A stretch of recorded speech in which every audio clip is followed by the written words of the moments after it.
हरे कृष्णा राधे राधे। दोस्तों, आप सभी का मेरे इस यूट्यूब चैनल में हार्दिक स्वागत है। आप सभी को वृथनी एकादशी व्रत की हार्दिक शुभकामनाएं। आज की इस वीडियो में आप वृथनी एकादशी व्रत की व्रत कथा का रसपान करेंगे। तो चलिए वीडियो शुरू करते हैं। दोस्तों, अगर आपको हमारी ये वीडियो अच्छी लगी हो तो लाइक शेयर और सब्सक्राइब करना ना भूलें और कमेंट बॉक्स में जय श्री हरि अवश्य लिखें। तो चलिए वीडियो शुरू करते हैं।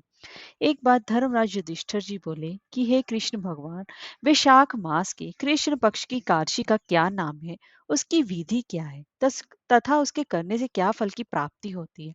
आप विस्तार पूर्वक मुझसे कहिए, मैं आपको नमस्कार करता हूँ। तब श्री कृष्ण भगवान कहने लगे कि हे राजेश्वर, इस एकादशी का नाम विरोधनी है। ये सौभाग्य देने वाली, सब पापों को नष्ट करने वाली तथा अंत में मोक्ष देने वाली है। इस व्रत को यदि कोई अभागिनी स्त्री करे तो उसको सौभाग्य मिलता है। इसी वृथनी काशी के प्रभाव से राजा मनदाता स्वर्ग को गया था। वृथनी काशी का फल 10,000 वर्ष तक तप करने के बराबर होता है।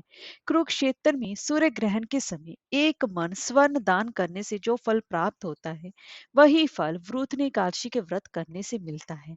वृथनी काशी के व्रत को करने से मनुष्य इस लोक में सुख भोग कर परलोक में स्वर्ग की प्राप्ति करता है। शास्त्रों में कहा गया है कि हाथी का दान घोड़े के दान से श्रेष्ठ है। हाथी के दान से भूमि दान, भूमि के दान से तिलों का दान, तिलों के दान से स्वर्ण का दान तथा स्वर्ण के दान से अन्न का दान सबसे ज्यादा श्रेष्ठ है।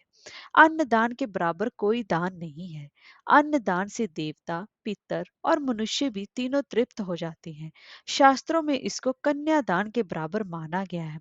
वरुथनी एकादशी के व्रत से अन्न दान तथा कन्यादान दोनों के बराबर फल की प्राप्ति होती है। जो मनुष्य लोभ के वश होकर कन्या का धन लेते हैं, वह प्रलय काल तक नरक में वास करते हैं या उनको अगले जन्म में बिलाव का जन्म लेना पड़ता है। जो मनुष्य प्रेम व धन सहित कन्या का दान करते हैं, उनके पुण्य को चित्रगुप्त भी लिखने में असमर्थ हैं। उनको कन्यादान के फल की प्राप्ति होती है। और यह जो कथा है, ये पापों को नष्ट करने वाली, अंत में मोक्ष देने वाली है। इसकी महत्तम कथा मैं तुमसे विस्तार पूर्वक कहता हूँ। प्राचीन काल में नर्मदा नदी के तट पर मंधाता नाम का राजा राज्य करते थे। वे अत्यंत ही दानशील तथा तपस्वी थे। एक दिन जब वे जंगल में तपस्या कर रहे थे, तभी न जाने कहां से एक जंगली भालू आया और राजा का पैर चबाने लगा। राजा पूर्ववत अपनी तपस्या में लीन रहे।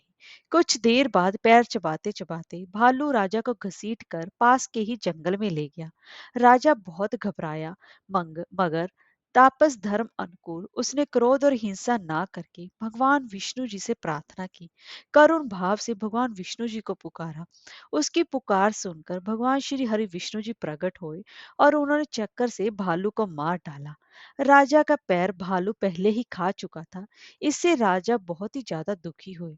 उन्हें दुखी देखकर भगवान विष्णु बोले कि हे वत्स, शोक मत करो। तुम मथुरा जाओ और वृथनी एकादशी का व्रत रखकर मेरी वराह अवतार मूर्ति की पूजा करो। उसके प्रभाव से पुण्य सुदृढ़ अंगों वाले हो जाओगे। इस भालू ने तुम्हें जो काटा है, ये तुम्हारे पूर्व जन्म का अपराध था। भगवान की आज्ञा मानकर राजा मंधाता ने मथुरा जाकर श्रद्धा पूर्वक वृथनी एकादशी का व्रत किया। इसके प्रभाव से राजा शीघ्र ही पुण्य सुंदर और संपूर्ण अंगों वाला हो गया। इस एकादशी के प्रभाव से राजा मंधाता स्वर्ग गए थे। जो भी व्यक्ति भय से पीड़ित है, उसे वृथनी एकादशी का व्रत रखकर भगवान विष्णु जी का स्मरण करना चाहिए। इस व्रत को करने से समस्त पापों का नाश होकर मोक्ष की प्राप्ति होती है। इसीलिए हर किसी को इस एकादशी का, वृथनी एकादशी का व्रत अवश्य ही रखना चाहिए। हरे कृष्णा राधे राधे।